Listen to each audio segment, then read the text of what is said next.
I am going to tell you about a world that was taken apart on purpose, not broken, not lost.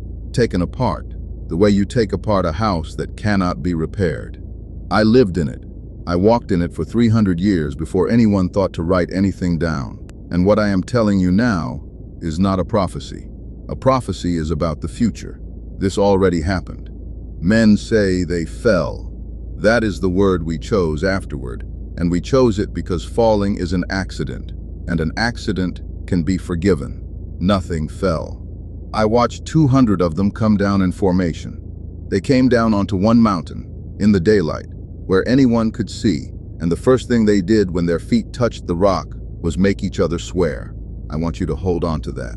Before the first weapon, before the first giant, before the first city burned, there was an oath.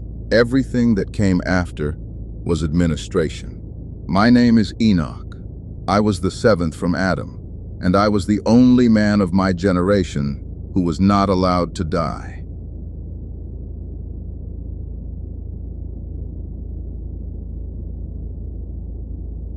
You have been taught that the world before the water was primitive, skins and stones and fear, men grunting at weather. That is a comfortable lie, and I understand why you keep it. If they were savages, then what happened to them cannot happen to you. My great-great-great-grandfather remembered the garden, not as a story, as a place he had been thrown out of, with the gate still visible behind him on a clear day. That was 4 generations.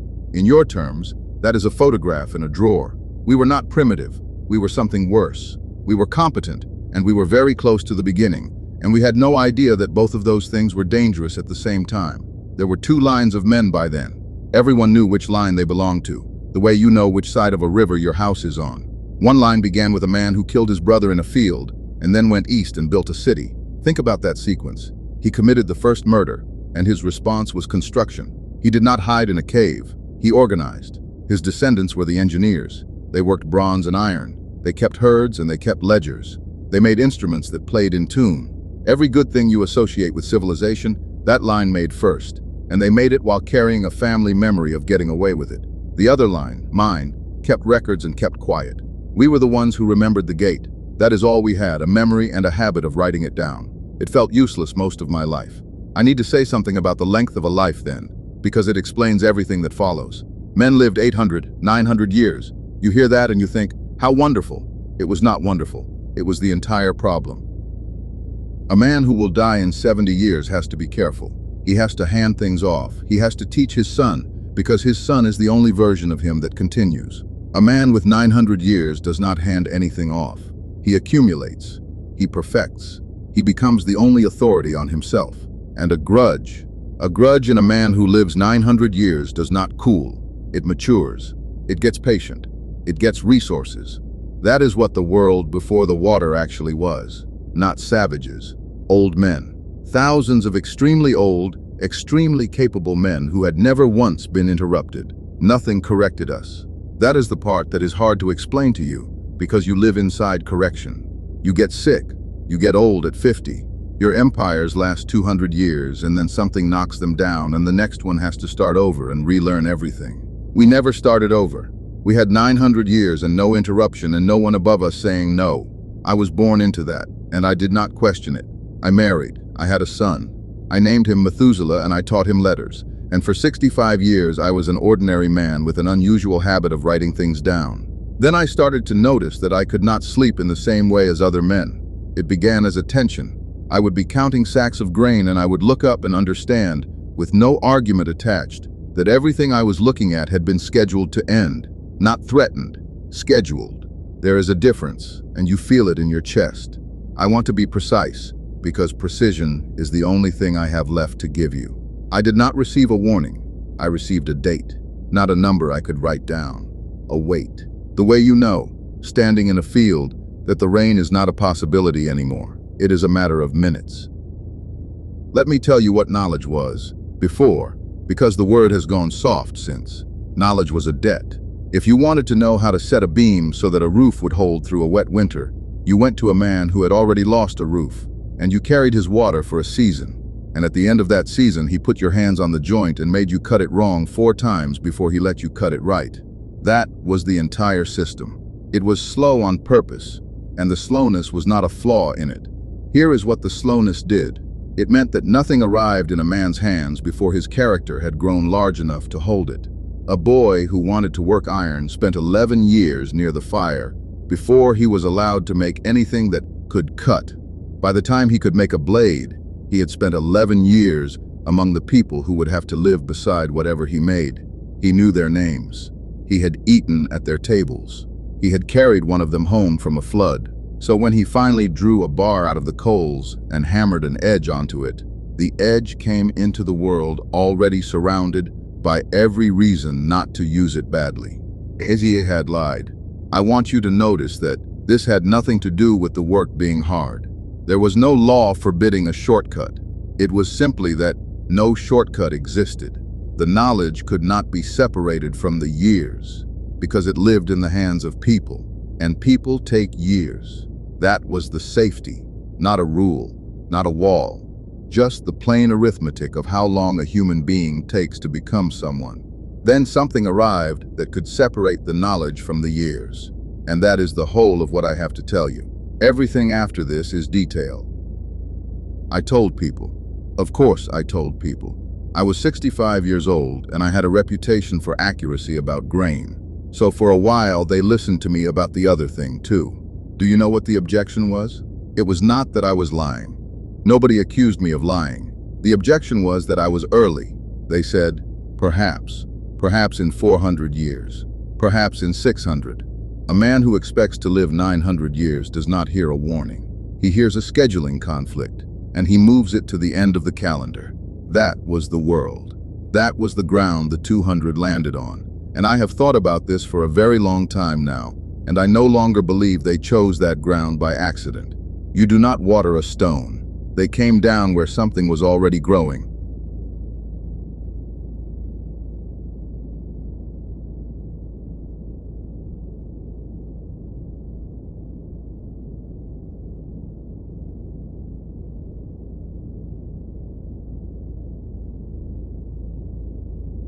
The mountain was called Hermon afterward. It did not have a name before, because there had been no reason to name it. It was a high place with snow on it, and nothing had ever happened there. I was not supposed to be there. I want that on the record. I was 3 days' walk from my house because I had been unable to sleep for a week, and I had learned by then that when I could not sleep, I should walk toward whatever direction felt heaviest. They arrived in the morning, not at night. I have always thought that that mattered. There were 200 of them, and they were beautiful in a way that I am not going to try to describe, because every word I have for beauty was invented afterward by people who had never seen them, and using those words would flatter you and cheat me. I will tell you the only thing about their appearance that matters. They were not afraid, not of the height, not of the cold, not of being seen. They had the specific calm of men who have already had the argument and lost it and decided to proceed anyway. Their leader was called Semjaza. I learned the names later from them, and I am giving them to you because names are the difference between a story and a record. He said, and I heard this, I was close enough to hear this, that he was afraid. Semjaza said he was afraid, not of what they were about to do. He was afraid that he would be the only one who did it, and that he would carry the whole penalty alone. So he asked them to bind themselves, and they did. 200 of them swore a mutual oath on that rock, and the content of the oath was not, "We will do this." The content was, "None of us can be the one who turns back." I have had a great deal of time to think about that oath, and I want to give you what I think is the most important thing in this entire account. An oath is not a promise. A promise is made to someone else. An oath is a mechanism you install in yourself so that the version of you who wants to stop cannot. They knew they would want to stop. That is why they built the thing that would prevent it. They did not fall into this. They engineered a situation in which repentance was procedurally unavailable, and then they walked into it. Every man who has ever destroyed his own life has done a smaller version of that. You know the shape. You make it impossible to go back, and then you tell yourself that going forward was inevitable. Then they came down into the valleys. I need to be careful here, because this is the part that gets told badly. What they wanted was not worship. I want to kill that idea. Nobody built a temple. There was no cult, not at the start. They did not ask to be adored. They wanted daughters. That is all. It is much smaller and much worse than worship, because worship would at least have been a relationship with the divine, and this was not that. They wanted to be inside the world. They wanted heat and weight and consequence. They wanted to be specific, to be this one, here, with a name and a house and a woman who knew them. And I understand it. That is the part I have never been able to say out loud until now. I understood them. To be permanent and unlocated, to watch a world you cannot touch, I have since been shown enough to know what that costs, and I am not going to pretend I found their desire incomprehensible. It was not incomprehensible. It was forbidden. Those are different words, and the second one is the one that mattered. And here is the thing nobody wants to hear about how it went. There was no resistance, no siege, no abduction, not at first.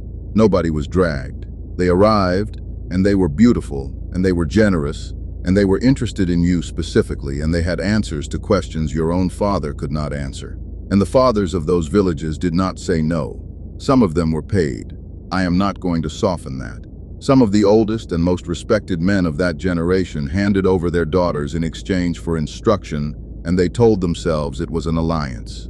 That is how it actually works.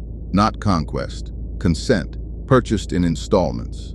Every one of those men could have said no on the first morning, and it would have cost him almost nothing. By the 40th morning, it would have cost him everything he had built in the meantime, and so he did not. The price of the first no is always small. That is the whole trick.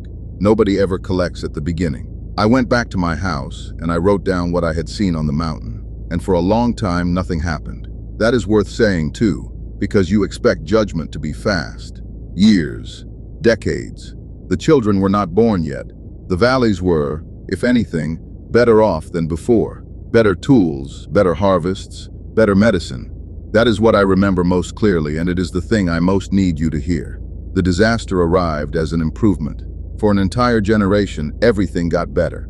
Every single indicator you would have measured was going up. If you had asked anyone in those valleys whether the arrangement was working, they would have shown you their storehouse and their children's teeth and asked what your objection was. I had no answer that could compete with a full storehouse. I never did. I want you to understand that I lost that argument for 200 years.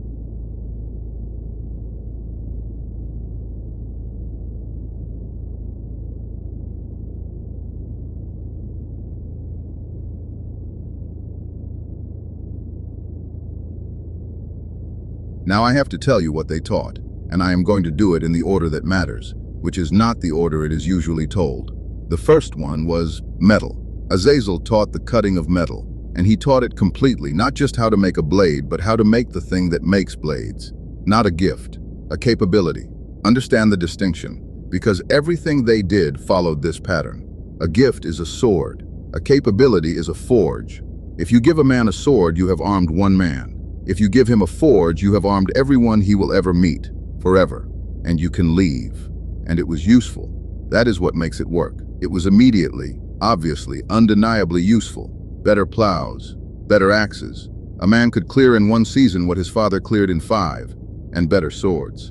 But the sword was never the point. The sword was a side effect that everybody could see coming, and nobody could price. The second was appearance.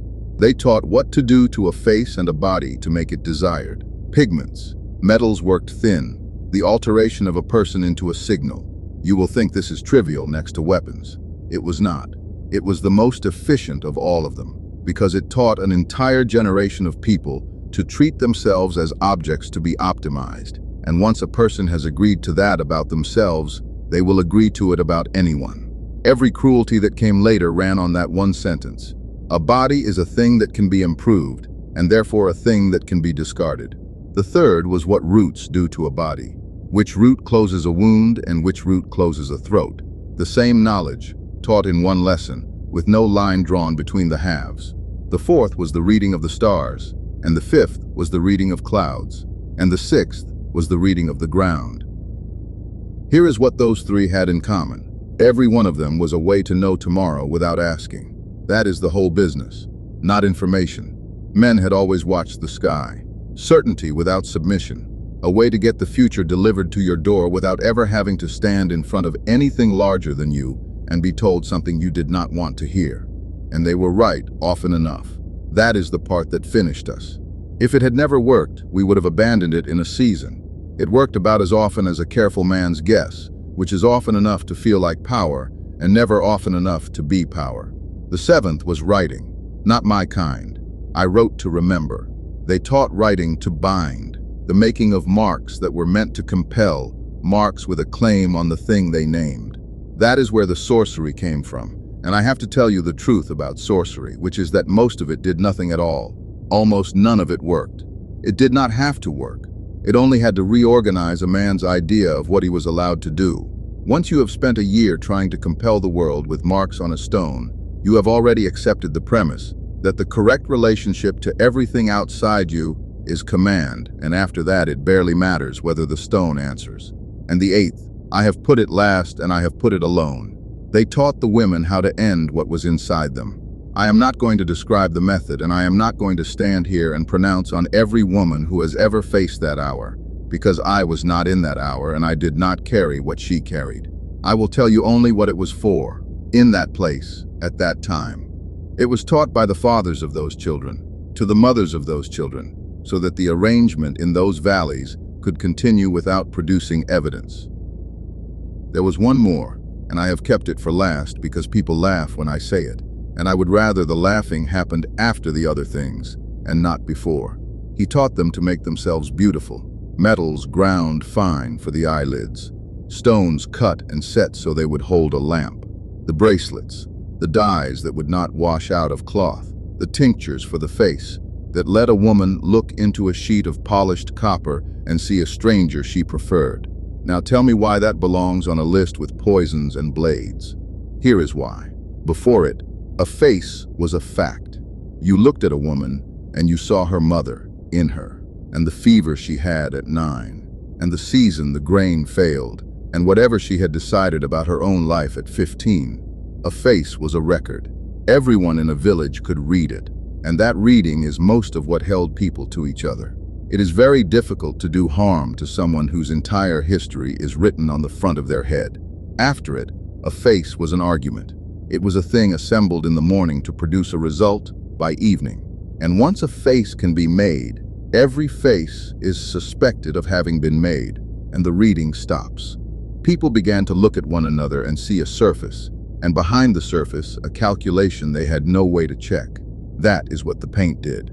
Not vanity. Vanity is a small thing, and it was already here. What the paint did was take away the last instrument people had for knowing each other, at precisely the moment when knowing each other was the only thing that could still have saved them. They were made unreadable to themselves, and an unreadable people can be walked through like an open gate. It was not offered as mercy.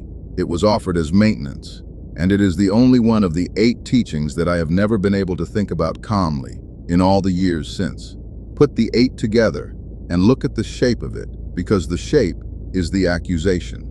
Metal, appearance, poison, stars, clouds, ground, binding, and the ending of what was begun.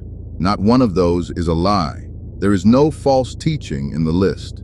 Every single one of them is true, functional knowledge, and every single one of them was delivered to people who had no framework for refusing any part of it. That is the mechanism. They did not corrupt us with falsehood. They accelerated us. They handed a very old, very capable, completely uninterrupted species every tool at once, several thousand years before anything in us was ready to hold them. And we did what you would have done. We used them, all of them, immediately, and very well. There was never a moment where anyone stood up and said, "This is the day we became something else." There is no such day. There is only a very long series of extremely reasonable mornings.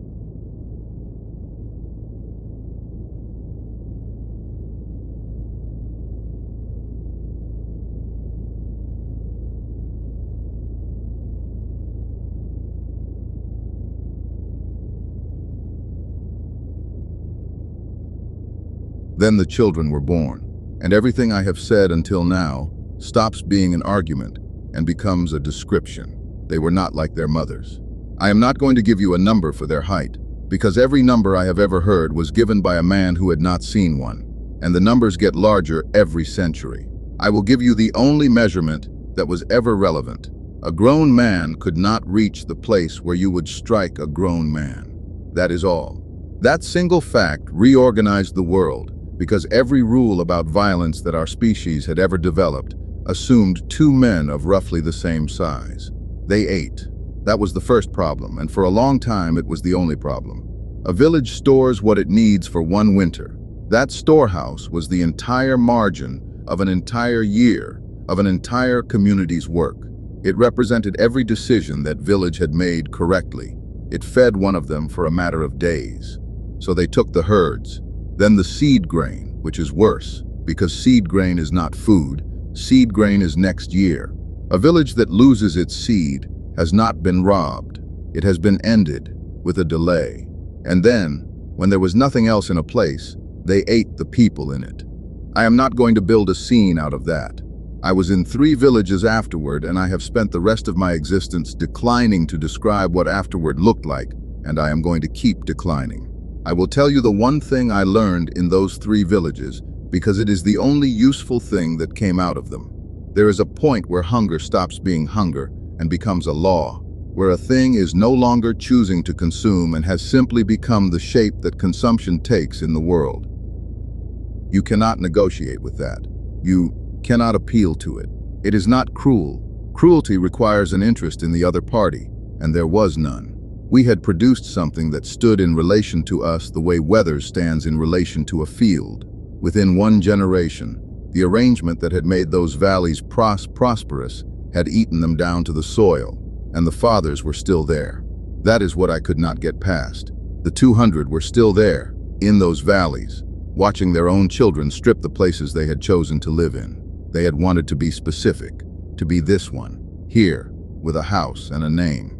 And they had produced a thing that made here uninhabitable, and they could not undo any part of it. Because 200 years earlier on a mountain they had built a machine to prevent themselves from turning back. Then the ground started to complain. I do not have a better word, and I have looked for one for a very long time. Not an earthquake. Nothing moved. The ground was objecting, and it was objecting upward, past us, to something above us, and every living thing could feel it, and not one of us could hear the words. That is when I understood that I had been wrong about my own position for 300 years. I had thought I was a witness, a man who saw something, and wrote it down and tried to tell people and was not believed. I had built an entire identity out of being right and ignored. I was not a witness. I was a resident. I was standing on the thing that was filing the complaint, and the complaint was not going to distinguish between the men who did it and the men who wrote it down. Being right was not going to save me. It had never been that kind of arrangement. And then the 200 came to me. There was an order to how it went, and the order matters, because the order is the argument. First, they ate what was set in front of them. A village would put grain out for one of them the way you would leave milk at the edge of a field, and it worked. And for perhaps a generation, people told themselves they had found terms. Then the grain stopped being enough, because a body that size does not stop growing when the food runs short. It keeps growing and it starts converting. So they took the herds, all of them, not some. And when the herds were gone, they took the animals that were not for eating, the ones that pulled and carried, and with those gone, the fields could not be worked, and the grain that had bought the first generation its peace could not be grown by the second. Then they took the people. I am not going to describe it. I will only say that I have heard men argue about whether it was cruelty, and I have come to think the argument is a way of not looking at it. It was not cruelty. Cruelty requires an idea of the other one. This was nearer to what weather does. And then, when there were not enough people left in a valley to be worth the walking, they turned on each other. This is the part I want you to hold on to, because it is the only mercy in the whole account, and it is not a mercy that anyone designed. They were the strongest things that had ever stood on the earth, and the earth did not defeat them. They defeated themselves, on schedule, for the same reason that a fire in a closed room goes out. The ground was not silent through any of it. I have heard the ground. It does not use words, and it does not need to. I want you to appreciate the position.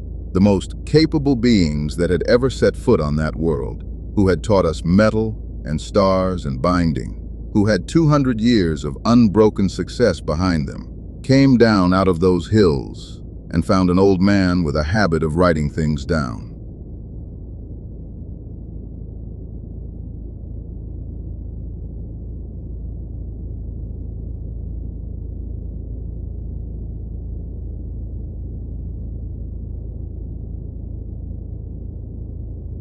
They asked me to write a petition on their behalf.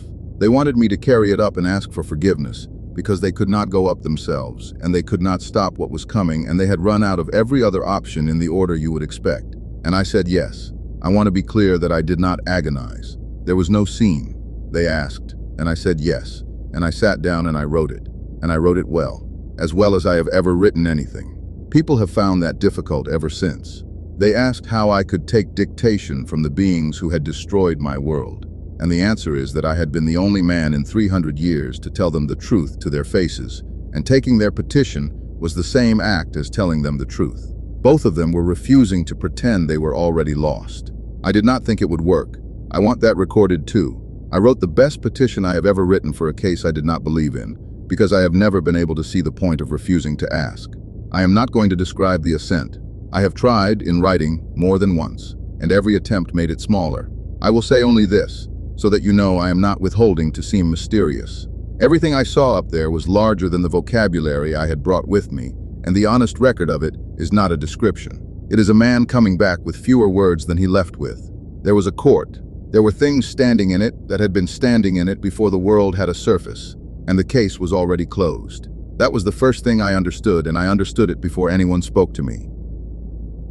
I had come to open a matter that had been decided a long time ago, and my petition was not going to be rejected. It was going to be received and read and answered, which is much worse, because it means the answer was never in doubt, and the reading was a courtesy. The answer was no, not yet, not if they change, no.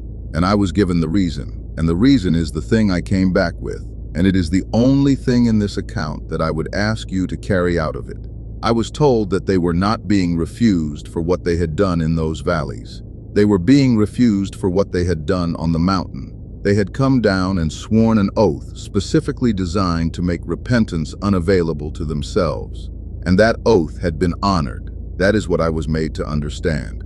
They had asked, very deliberately, on the record, in front of each other, to be the kind of thing that cannot turn back. And the answer they received 200 years later was, as you asked. I came back down and I told them, all 200 of them, in the same place, and I am not going to describe that either, except to say that they did not argue.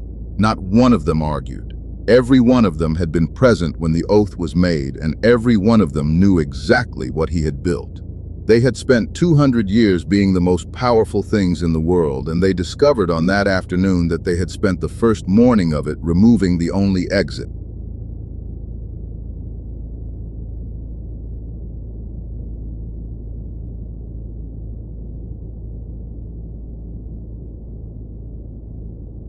You know what happened next, or you think you do. Everyone knows about the water. I want to correct one thing about it, and then I am finished.